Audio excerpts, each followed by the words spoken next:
Good evening everyone. ನಮಸ್ಕಾರ ಮಕ್ಕಳೇ. ಇವತ್ತಿನ ಒಂದು ವಿದ್ಯಾಶಕ್ತಿಯ ಗಣಿತದ ಕ್ಲಾಸಿಗೆ ಎಲ್ಲರಿಗೂ ಸ್ವಾಗತ. ಹೇಗಿದ್ದೀರಾ? ಇವತ್ತಿನ ದಿನ ಹೇಗ್ ಹೋಯ್ತು? ಒಂದು ವಾರ ಆದ್ಮೇಲೆ ನಾವು ತಿರ್ಗಾ ಭೇಟಿ ಆಗ್ತೀವಿ. ಎಲ್ರೂ ಚೆನ್ನಾಗಿದ್ದೀರಿ, ಚೆನ್ನಾಗಿ ನಿಮ್ಮ ಪರೀಕ್ಷೆಗೆ ತಯಾರಿ ಮಾಡ್ಲಿಕತ್ತೀರಿ ಅಂತ ಅನ್ಕೋತೀನಿ. ಐ ಹೋಪ್ ಎಲ್ರದ್ದು ದಿನ ಕೂಡ ಚೆನ್ನಾಗಿ ಹೋಗಿದೆ ಅಂತ ಅನ್ಕೋತೀನಿ. ನಮ್ಮ ಕ್ಲಾಸ್ ಕಡೆ ಗಮನ ವಹಿಸೋಣ. ಇವತ್ತಿನ ಕ್ಲಾಸ್ ಪ್ರಾರಂಭ ಮಾಡೋಕ್ಕಿಂತ ಮುಂಚೆ ಇವತ್ತಿನ ಒಂದು ಮೋಟಿವೇಶನಲ್ ಕೋಟ್ ಅನ್ನ ನಾನು ಇಲ್ಲಿ ತೋರಿಸ್ತೀನಂತೆ. ನನ್ನ ಸ್ಕ್ರೀನ್ ಅನ್ನ ಶೇರ್ ಮಾಡ್ಲಿಕತ್ತೀನಿ ಮಕ್ಕಳೇ. ಎಲ್ರಿಗೂ ನನ್ನ ಸ್ಕ್ರೀನ್ ಕಾಣ್ಲಿಕತ್ತದ? ಓಕೆ. ನನ್ನ ಮೋಟಿವೇಶನಲ್ ಕೋಟ್ ಏನಂತ ಹೇಳ್ತದೆ? Risk is better than regret, efforts are better then words. ಯಾರಾದ್ರೂ ಹೇಳಬಹುದಾ ಇದರ ಅರ್ಥ ಏನು ಅಂತ? Risk is better than regret, efforts are better than words.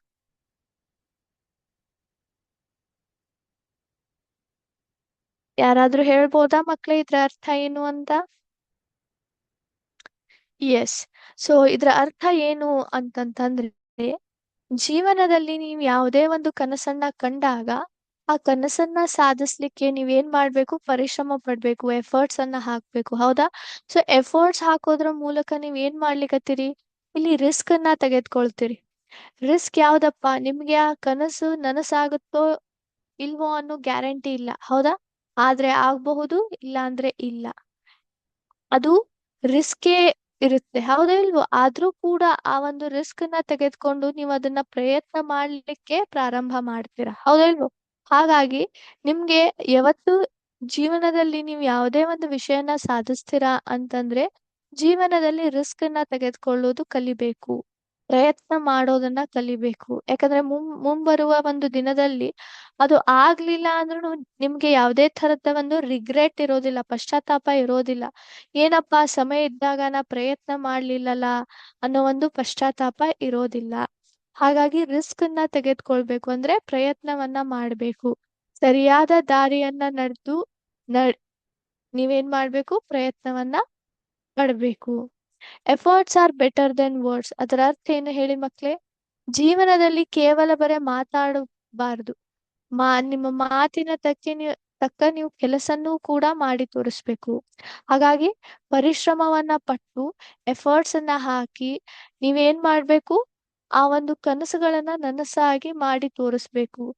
ಜೀವನದಲ್ಲಿ ಮಾತಾಡೋಕ್ಕಿಂತನೂ ಬೆಟರ್ ಯಾವುದು, ಅದಕ್ಕಿಂತ ಚಲೋ ಯಾವುದು? ನಿಮ್ಮ ಒಂದು ಕೆಲಸ ಕಡೆ ಗಮನ ಕೊಡೋದು, ಪರಿಶ್ರಮ ಪಡೋದು. ಎಸ್. ಇವತ್ತಿನ ಒಂದು ಮೋಟಿವೇಶನಲ್ ಕೋಟ್ ಅನ್ನ ನಾವು ನೋಡ್ಕೊಂಡ್ ಬಂದ್ವಿ.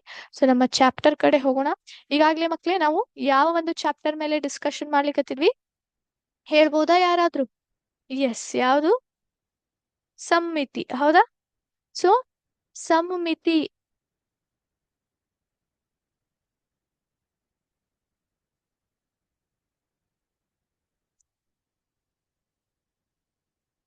ಎಸ್, ಸಮ್ಮಿತಿ ಚಾಪ್ಟರ್ ಮೇಲೆ ನಾವು ನಮ್ಮ ಒಂದು ಡಿಸ್ಕಷನ್ ಅನ್ನ ಪ್ರಾರಂಭ ಮಾಡಿದ್ವಿ. ಸಮ್ಮಿತಿ ಅಂದ್ರೆ ಏನು ಅಂತ ಅದ್ರ ಮೇಲೆ ಚರ್ಚೆ ಮಾಡಿದ್ವಿ. ಸಮ್ಮಿತಿ ರೇಖೆ ಬಗ್ಗೆ ನಾವು ಹಿಂದಿನ ಕ್ಲಾಸಲ್ಲಿ ಚರ್ಚೆ ಮಾಡಿದ್ವಿ. ಇವತ್ತು ಯಾವೊಂದು ವಿಷಯ ಮೇಲೆ ಚರ್ಚೆ ಮಾಡೋದು? ನಾವು ಭ್ರಮಣ ಸಮ್ಮಿತಿಯ ಬಗ್ಗೆ ಚರ್ಚೆ ಮಾಡೋಣ ಅಂತ. ಭ್ರಮಣ ಸಮ್ಮಿತಿ. ಭ್ರಮಣ ಸಮ್ಮಿತಿ ಅಂದ್ರೆ ಏನು? ಭ್ರಮಣ ಸಮ್ಮಿತಿಯಲ್ಲಿ ಏನಾಗುತ್ತೆ?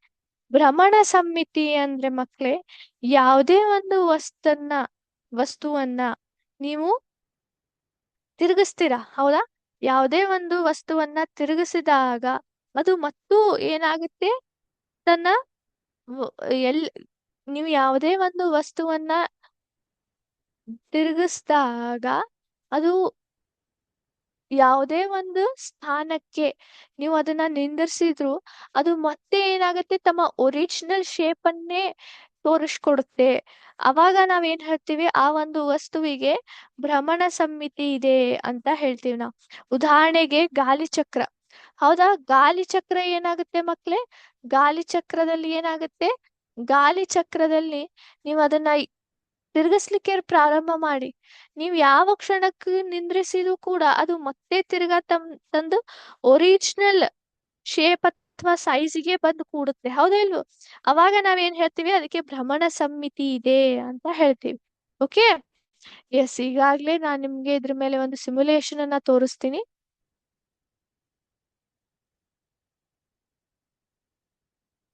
ಎಲ್ರಿಗೂ ಕಾಣ್ಲಿಕ್ಕತ್ತದ? ಇಲ್ಲಿ ನೀವು ನೋಡ್ಬಹುದು ಏನಿದೆ, ಹೂವಿದೆ, ಹೌದಾ? ಹೂವಿದೆ. ಸೊ ಇದನ್ನ ನಾನಿಲ್ಲಿ ತಿರುಗಿಸ್ಲಿಕ್ಕೆ ಪ್ರಾರಂಭ ಮಾಡ್ತೀನಿ.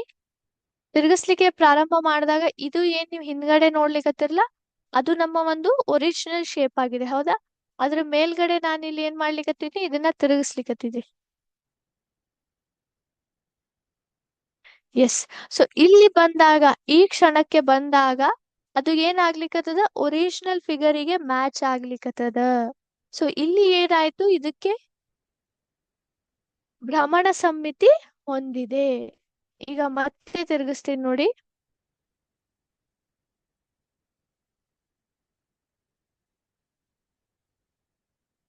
ಎಸ್. ಈಗ ಈ ಒಂದು ಇಲ್ಲಿ ಈ ಒಂದು ಸ್ಥಾನಕ್ಕೆ ನಿಲ್ಲಿಸಿದಾಗ ತಿರ್ಗಾ ಮತ್ತೆ ಎರಡನೇ ಸತಿ ಏನಾಗುತ್ತೆ, ಭ್ರಮಣ ಸಮ್ಮಿತಿ ಬರುತ್ತೆ. ಇದು ಮೂರನೇ ಸತಿ ಭ್ರಮಣ ಸಮಿತಿ ಬಂದಿದ್ದು. ಈಗ ನೋಡಿ ಮತ್ತೆ ತಿರುಗಿಸ್ತೀನಿ. ಇಲ್ಲಿ ನೋಡಿ, ಇದು ನಾಲ್ಕನೇ ಸತಿ ಭ್ರಮಣ ಸಮಿತಿ ಬರುತ್ತೆ. ಇದು ಕೊನೆಯದಾಗಿ, ಹೌದಾ? ಸೊ ಇಲ್ಲಿ ನೀವು ಗಮನಿಸಬಹುದು ಏನಂದ್ರೆ, ಭ್ರಮಣ ಸಮ್ಮಿತಿ ಅಂದ್ರೆ ಏನಾಗುತ್ತೆ, ನೀವು ಯಾವುದೇ ಒಂದು ವಸ್ತುವನ್ನು ತಿರುಗಿಸ್ಲಿಕ್ಕೆ ಪ್ರಾರಂಭ ಮಾಡಿದಾಗ ಅದು ಒಂದಿಲ್ಲ ಒಂದು ಸ್ಥಾನಕ್ಕೆ ಏನಾಗುತ್ತೆ, ಒರಿಜಿನಲ್ ಶೇಪಿಗೆ ಸಿಮ್ ಏನಂತಾರೆ, ಒರಿಜಿನಲ್ ಶೇಪ್ ಮತ್ತು ಸೈಜಿಗೆ ಏನಾಗುತ್ತೆ, ಅದು ಅದೇ ರೀತಿಯಾಗಿ ಕಾಣ್ತದೆ.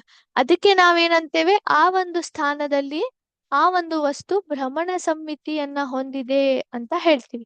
ನೀವು ಇಲ್ಲಿ ಗಮನಿಸಬಹುದು, ಈ ಒಂದು ಸೆಂಟರ್ ಪಾಯಿಂಟ್ ಇದ್ರನೆ ನಾ ಏನ್ ಮಾಡ್ಲಿಕತ್ತೀನಿ, ಇದನ್ನ ತಿರುಗಿಸ್ಲಿಕತ್ತೀನಿ, ಹೌದಾ?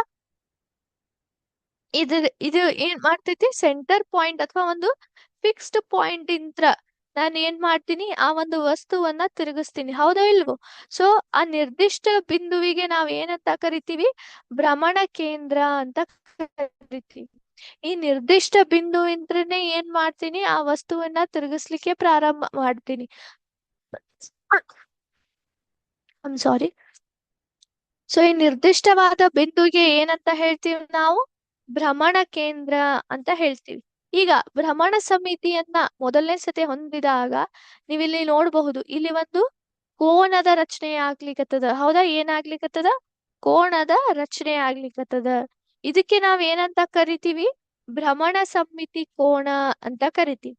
ಒಂದು ಚಿತ್ರವನ್ನು ಯಾವ ಕೋಣದಲ್ಲಿ ಅದು ಇದೆ.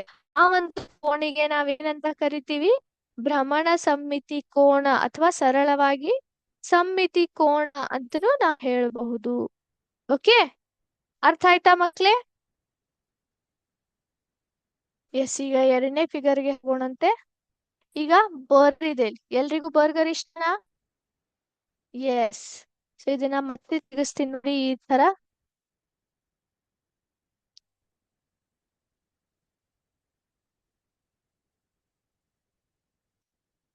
ಎಸ್, ನೀವಿಲ್ಲಿ ಗಮನಿಸಿದ್ರೆ ಅದಕ್ಕೂ ಪೂರ್ತಿ ಸಮಯದಲ್ಲಿ, ನಾನು ಈ ರೀತಿ ತಿರುಗಿಸೋ ಸಮಯದಲ್ಲಿ ಆ ಬರ್ಗರ್ ಅನ್ನ ಒಂದ್ ಸತಿನೂ ಭ್ರಮಣ ಸಮಿತಿ ಎಲ್ಲೂ ಕಂಡಿರಲಿಲ್ಲ. ಈ ತಿರ್ಗಾ ನಾವು ಮತ್ತೆ ಒರಿಜಿನಲ್ ಪೊಸಿಷನ್ಗೆ ಬಂದಾಗ ಮಾತ್ರ ಅದಕ್ಕೆ ಭ್ರಮಣ ಸಮಿತಿ ಹೊಂದಿರುತ್ತೆ. ಅದ್ರ ಅರ್ಥ ಏನು ಹೇಳಿ ಮಕ್ಳೇ? ಅದರ ಅರ್ಥ ಏನು ಅಂತಂದ್ರೆ, ಅದಕ್ಕೆ ಒಂದೇ ಭ್ರಮಣ ಸಮಿತಿ ಇದೆ, ಒಂದೇ. ಯಾಕಂದ್ರೆ ನಡು ಎಲ್ಲೂ ಇಲ್ಲ, ಅದು ಪೂರ್ತಿ ಒಂದು ಸತಿ ಪೂರ್ತಿ ತಿರುಗದಾಗ ಮಾತ್ರ ಏನಾಗುತ್ತೆ, ಅದು ಹೊಳ್ಳೆ ತಿರುಗ ಪೂರ್ತಿ ಒಂದು ರೌಂಡ್ ಅನ್ನ ಫುಲ್ ಹೊಡೆದು ಪೂರ್ತಿ ವಾಪಸ್ ಬಂದಾಗನೇ ಏನಾಗುತ್ತೆ, ಒಂದು ಕಂಪ್ಲೀಟ್ ರೊಟೇಷನ್ ಆದ್ಮೇಲೆನೆ ಬಂದಾಗ ಏನಾಗುತ್ತೆ, ಭ್ರಮಣ ಸಮಿತಿ ಅಂತ ಹೇಳ್ತದೆ. ಆದ್ರೆ ಅಂತ ಒಂದು ಫಿಗರಿಗೆ ನಾವು ಅದು ಭ್ರಮಣ ಸಮಿತಿ ಹೊಂದಿಲ್ಲ ಅಂತ ಹೇಳ್ತೀವಿ. ಯಾಕಂದ್ರೆ ನಾನಿಲ್ಲಿ ಸ್ಟಾರ್ಟಿಂಗ್ ಪಾಯಿಂಟ್ ಇಂದ ಪ್ರಾರಂಭ ಮಾಡಿ ಇದನ್ನ ತಿರುಗಿಸ್ತೀನಿ. ನೀವು ಗಮನಿಸಬಹುದು, ಎಲ್ಲೂ ಕೂಡ ಭ್ರಮಣ ಸಮಿತಿ ಎಲ್ಲೂ ನೀವು ಕಾಣುವುದಿಲ್ಲ, ಹೌದಿಲ್ವೋ?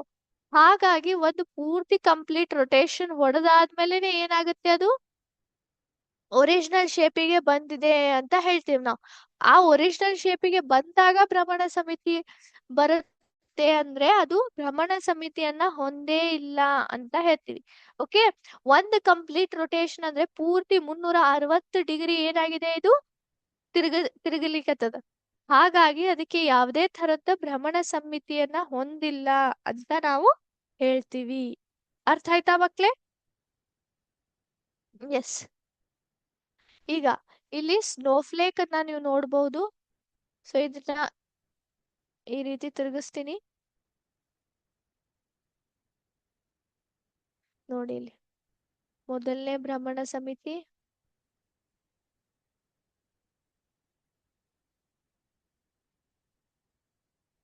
ಒಂದ್ ನಿಮಿಷ.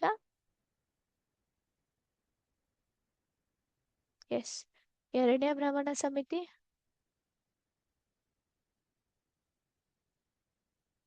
ಮೂರನೇದ್ದು,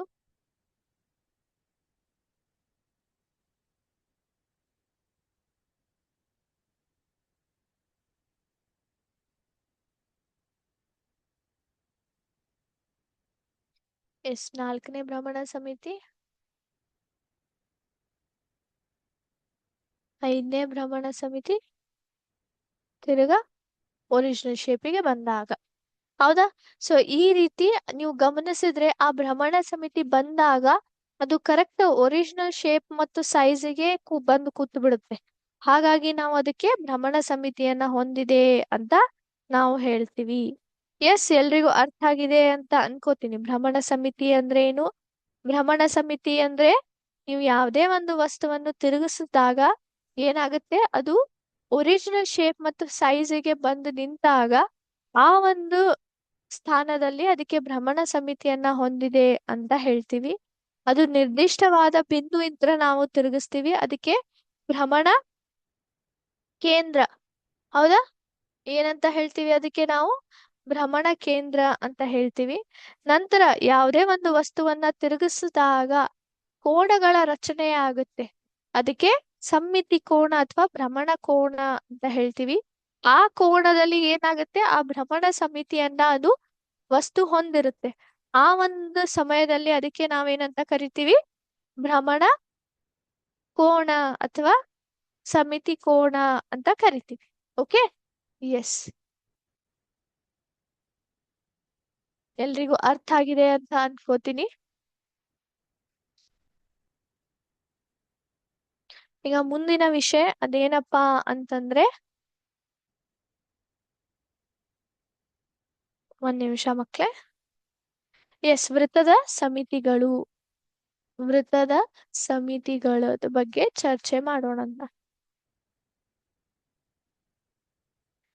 ಸಮಮಿತಿಗಳು, ವೃತ್ತದ ಸಮಮಿತಿಗಳು. ಸೊ ವೃತ್ತದ ಸಮಿತಿಗಳು ಅಂದ್ರೆ ಏನು? ವೃತ್ತ ಒಂದು ಅದ್ಭುತವಾದ ಒಂದು ವಿಶಿಷ್ಟವಾದ ಅದರಲ್ಲಿ ಒಂದು ಲಕ್ಷಣ ಇದೆ. ಅದೇನಪ್ಪಾ ಅಂದ್ರೆ ಅದಕ್ಕೆ ಯಾವುದೇ ತರದ ಒಂದು ಬಾಹುಗಳಿಲ್ಲ. ಹೌದು, ಅದು ದುಂಡಾಗಿ ಗೋಲಾಗಿ ಇರುತ್ತೆ. ಸೊ ನೀವು ತಿರುಗಿಸೋ ಸಮಯದಲ್ಲಿ ಏನಾಗುತ್ತೆ, ಅಲ್ಲಿ ಹಲವಾರು ಸಮಯದಲ್ಲಿ ನೀವು ಏನ್ ನೋಡ್ಬೋದು, ಸಮ್ಮಿತಿಗಳನ್ನ ನೋಡಬಹುದು. ಉದಾಹರಣೆಗೆ ವೃತ್ತದಲ್ಲಿ ಹೊಂದಿರುವಂತಹ ಒಂದು ವಸ್ತುಗಳು ಯಾವ್ಯಾವು? ಟೈರ್ ಇದೆ, ಹೌದಾ? ನೀವು ಸೈಕಲ್ ಅಥವಾ ಬೈಕ್ ಟೈರ್ ನ ನೋಡಿರಬಹುದು, ಹೌದಾ? ಸೊ ಟೈರ್ ಇದೆ, ಅದು ವೃತ್ತದ ಒಂದು ಆಕಾರದಲ್ಲಿಯೇ ಇರುತ್ತೆ. ಅದು ಯಾವತ್ತು ಸಮ್ಮಿತಿಯನ್ನ ಹೊಂದಿರುತ್ತೆ, ಹೌದಾ? ನಂತರ ಫ್ಯಾನ್ ಇದೆ, ಹೌದಾ? ಫ್ಯಾನು ಕೂಡ ಏನಿದೆ, ಅದು ಒಂದು ವೃತ್ತದ ಆಕಾರದಲ್ಲಿಯೇ ಇರುತ್ತೆ. ಸೊ ನೀವು ಫ್ಯಾನಿನ ಪ್ಲೇಟ್ಗಳನ್ನ ತಿರುಗಿಸಿದಾಗ ಅದೇನಾಗುತ್ತೆ, ಸಮ್ಮಿತಿಯನ್ನ ಹೊಂದಿಕೊಳ್ಳುತ್ತೆ. ನಂತರ ಹೂ ಆಗಿರ್ಬೋದು, ಈ ತಕ್ಷಣನೇ ಹೂ ನೋಡಿದ್ವಿ, ಸ್ನೋಫ್ಲೇಕ್ ನೋಡಿದ್ವಿ, ಹೌದಾ? ಇವೆಲ್ಲವೂ ಕೂಡ ವೃತ್ತದ ಸಮ್ಮಿತಿಗಳೇ. ಅವು ತಿರುಗಿಸಿದಾಗ ಮೊದ್ಲೇ ಮಾತೇನಿರುತ್ತೆ, ರೌಂಡ್ ಶೇಪ್ ಅಲ್ಲಿ ಇರುತ್ತೆ, ಗೋಲಾದ ಶೇಪದಲ್ಲಿ ಇರುತ್ತೆ, ವೃತ್ತದ ಆಕಾರದಲ್ಲಿ ಇರುತ್ತೆ. ಸೊ ಅಲ್ಲಿ ತಿರುಗಿಸಿದಾಗ ನಾವ್ ಏನ್ ಗಮನಿಸಬಹುದು, ಭ್ರಮಣ ಸಮ್ಮಿತಿಯನ್ನ ನಾವು ಬಹಳ ಸತಿ ಅನುಭವಿಸಬಹುದು. Okay, is it clear? Yes, ಎಲ್ರಿಗೂ ಅರ್ಥ ಆಗಿದೆ ಅಂತ ಅನ್ಕೋತೀನಿ. Okay, S.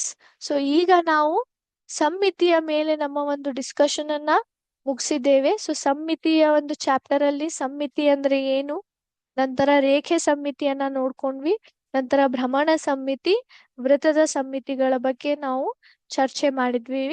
ಈಗ ಸಮ್ಮಿತಿಯ ಮೇಲ್ಗೆ ನಾವೊಂದು MCQ ಸೆಷನ್ ಅನ್ನ ಮಾಡೋಣ ಅಂತ. ಸೊ ಈಗ ನನ್ನ ಸ್ಕ್ರೀನ್ ಅನ್ನ ಶೇರ್ ಮಾಡ್ತೀನಿ ಮಕ್ಳೇ. ಎಸ್, ಸೊ ಎಲ್ರು ತಯಾರಾಗಿದ್ದೀರಿ ಅಂತ ಅನ್ಕೋತೀನಿ. ಎಸ್,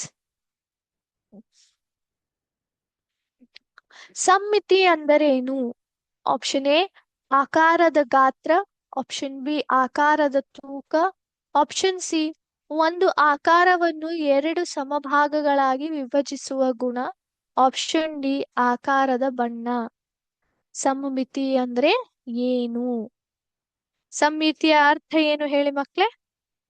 ಆಕಾರದ ಗಾತ್ರ, ಆಕಾರದ ತೂಕ, ಒಂದು ಆಕಾರವನ್ನು ಎರಡು ಸಮಭಾಗದಲ್ಲಿ ನಾವು ವಿಭಜಿಸಿದಾಗ ಅದು ಒಂದೇ ತರ ಕಾಣುವಂತಹ ಒಂದು ಗುಣ, ಆಪ್ಷನ್ ಡಿ ಆಕಾರದ ಗುಣ.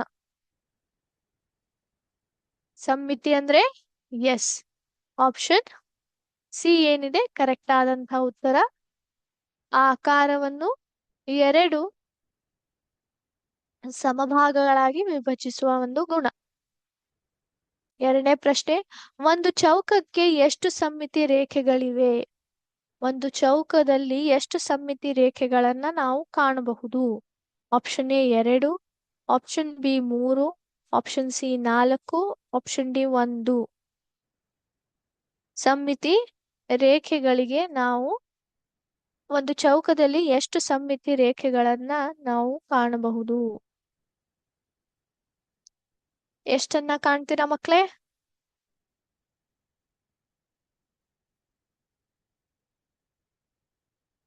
ಎಸ್, ಕರೆಕ್ಟ್ ಆದಂತಹ ಉತ್ತರ option C 4.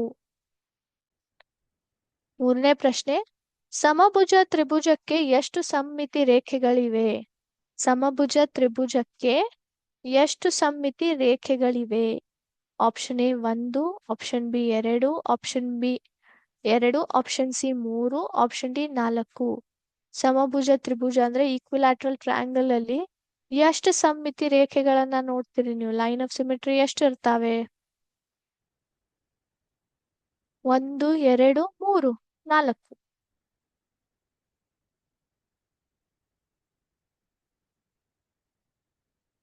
ಎಷ್ಟಿರ್ತಾವೆ? S, option C 3 ಇರ್ತಾವೆ. ನಾಲ್ಕನೇ ಪ್ರಶ್ನೆ, ಸಮಚತುರ್ಭುಜಕ್ಕೆ ಅಂದ್ರೆ ರೆಕ್ಟಾಂಗಲ್ಗೆ ಎಷ್ಟು ಸಮ್ಮಿತಿ ರೇಖೆಗಳಿವೆ? ಸಮಚತುರ್ಭುಜಕ್ಕೆ ಎಷ್ಟು ಸಮ್ಮಿತಿ ರೇಖೆಗಳಿವೆ?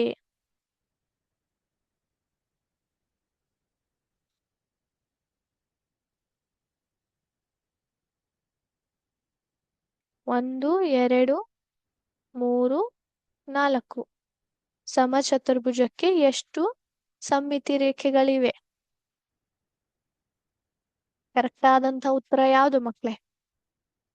ಎಸ್, ಆಪ್ಷನ್ ಬಿ 2 ಸಮ್ಮಿತಿ ರೇಖೆಗಳಿವೆ. ಐದನೇ ಪ್ರಶ್ನೆ, ಸಮವೃತ್ತಕ್ಕೆ ಎಷ್ಟು ಸಮ್ಮಿತಿ ರೇಖೆಗಳು ಇರ್ತವೆ? ಸಮವೃತ್ತಕ್ಕೆ ಎಷ್ಟು ಸಮ್ಮಿತಿ ರೇಖೆಗಳು ಇರ್ತವೆ? Option A 1, option B 2, option C 4, option D ಅನಂತ. ಸಮವೃತ್ತಕ್ಕೆ ಎಷ್ಟು ರೇಖೆಗಳು ಇರ್ತವೆ? ಸೊ ನಾವಿಲ್ಲಿ ವೃತ್ತಗಳ ಸಮ್ಮಿತಿಯ ಬಗ್ಗೆ ಮಾತಾಡ್ಲಿಕತ್ತೀವಿ ಮಕ್ಳೇ.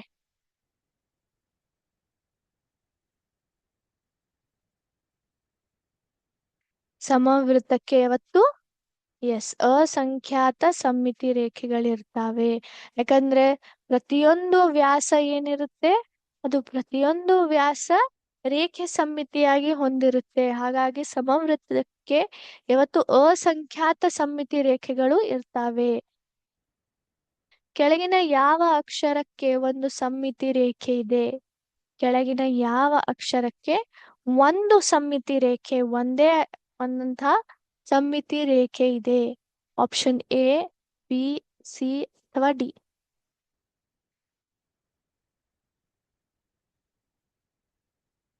ಯಾವ ಅಕ್ಷರಕ್ಕೆ ಒಂದು ಸಮ್ಮಿತಿ ರೇಖೆ ಇದೆ?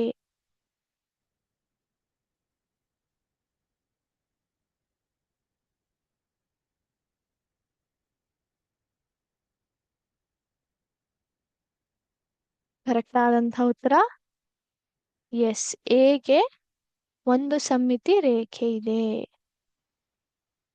7ನೇ ಪ್ರಶ್ನೆ, ಒಂದು ಸಮಾನ ತ್ರಿಭುಜಕ್ಕೆ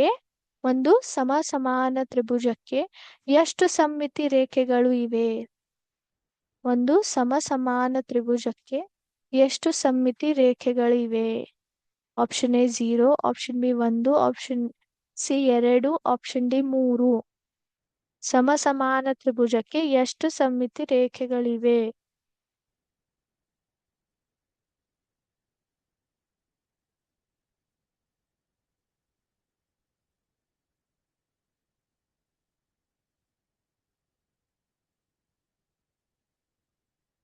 ಸಮಾನ ತ್ರಿಭುಜಕ್ಕೆ ಎಷ್ಟು ಸಮ್ಮಿತಿ ರೇಖೆಗಳಿದಾವೆ ಮಕ್ಕಳೇ? S, 1.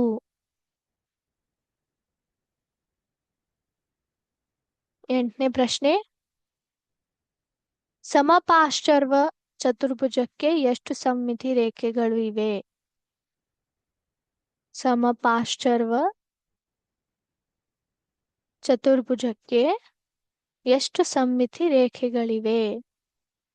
Option A 1, option B 2, option C 3, option D 4.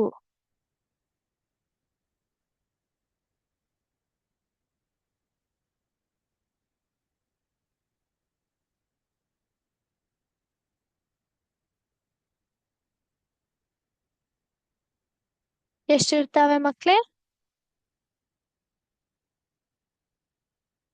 S, 2 ಸಮ್ಮಿತಿ ರೇಖೆಗಳು.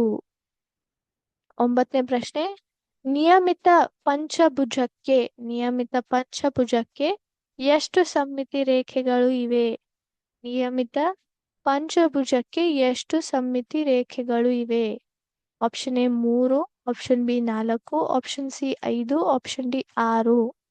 ನಿಯಮಿತ ಪಂಚಭುಜಕ್ಕೆ ಎಷ್ಟು ಸಮ್ಮಿತಿ ರೇಖೆಗಳು? ಕರೆಕ್ಟ್ ಆದಂತ ಉತ್ತರ ಎಸ್, ಆಪ್ಷನ್ ಸಿ 5. ಕೊನೆಯ ಪ್ರಶ್ನೆ, ಕೆಳಗಿನ ಯಾವ ಆಕಾರಕ್ಕೆ ಸಮ್ಮಿತಿ ರೇಖೆ ಇರಲ್ಲ? ಕೆಳಗಿನ ಒಂದು ಯಾವ ಆಕಾರಕ್ಕೆ ಸಮ್ಮಿತಿ ರೇಖೆ ಇಲ್ಲ?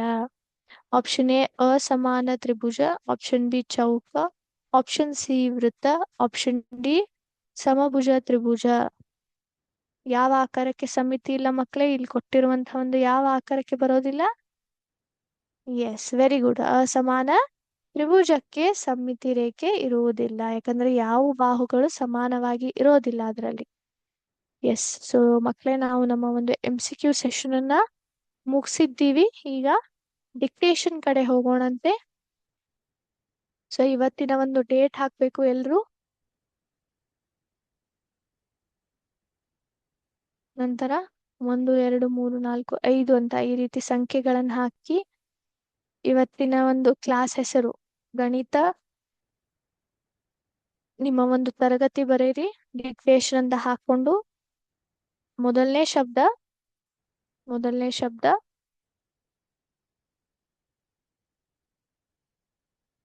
ಎಸ್, ರೇಖೆ.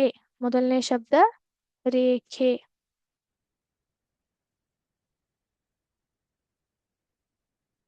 ಮೊದಲನೇ ಶಬ್ದ ರೇಖೆ.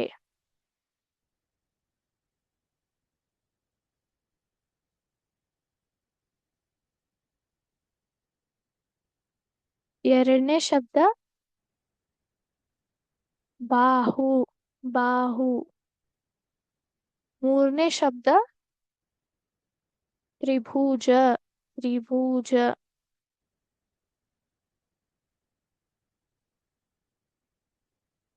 ಮೂರನೇ ಶಬ್ದ ತ್ರಿಭುಜ. ನಾಲ್ಕನೇ ಶಬ್ದ ಭ್ರಮಣ.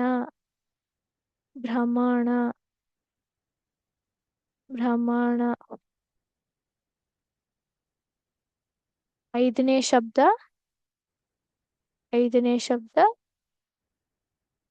ಚೌಕ. ಮೊದಲನೇ ಶಬ್ದ ರೇಖೆ, ಎರಡನೇ ಶಬ್ದ ಬಾಹು, ಮೂರನೇ ಶಬ್ದ ತ್ರಿಭುಜ, ನಾಲ್ಕನೇ ಶಬ್ದ ಭ್ರಮಣ, ಐದನೇ ಶಬ್ದ ಚೌಕ. ಎಸ್, ಸೊ ಎಲ್ರೂ ಸಮ್ಮಿತಿಯ ಒಂದು ಚಾಪ್ಟರ್ ಎಲ್ರಿಗೂ ಅರ್ಥ ಆಗಿದೆ ಅಂತ ಅನ್ಕೋತೀನಿ. ಸೊ ಸಮ್ಮಿತಿಯ ಒಂದು ಪಾಠ ನಾವು ಇವತ್ತು ಇಲ್ಲಿಗೆ ಮುಗಿಸ್ತಾ ಇದ್ದೀವಿ ಮಕ್ಕಳೇ. ಮುಂದಿನ ಕ್ಲಾಸಲ್ಲಿ ಮತ್ತೆ ಭೇಟಿ ಹೋಗೋಣ, ಮತ್ತೊಂದು ಚಾಪ್ಟರ್ ಅನ್ನ ಡಿಸ್ಕಷನ್ ಮಾಡೋಣ ಅಂತ. ಅಲ್ಲಿವರೆಗೂ thank you very much. Jai Hind, Jai Vidyashakti. Thank you sir.